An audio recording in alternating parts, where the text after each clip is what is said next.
People often seek God with greater energy when their need is greater.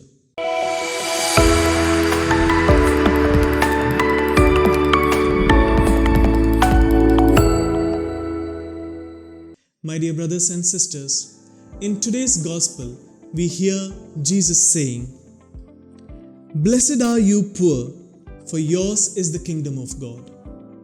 Blessed are you that hunger now, for you shall be satisfied. Blessed are you that weep now, for you shall laugh." The Beatitudes sound strange to our ears. How can people be happy if they are poor, hungry, or in mourning? How can people who have their fill of everything be called unfortunate?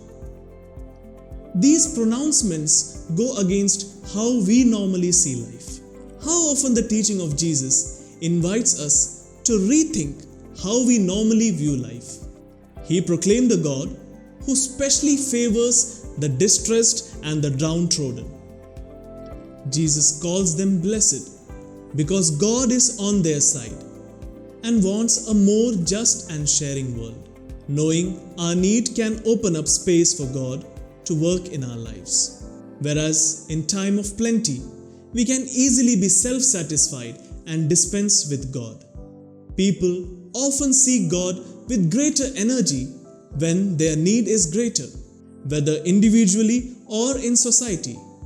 We come before the Lord in our poverty, our hunger, our sadness, our sickness, because in such times we realize that we are not self-sufficient.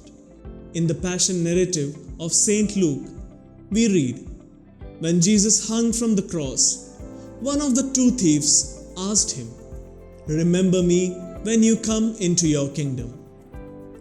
To this doomed man, Jesus said, "Today you will be with me in paradise."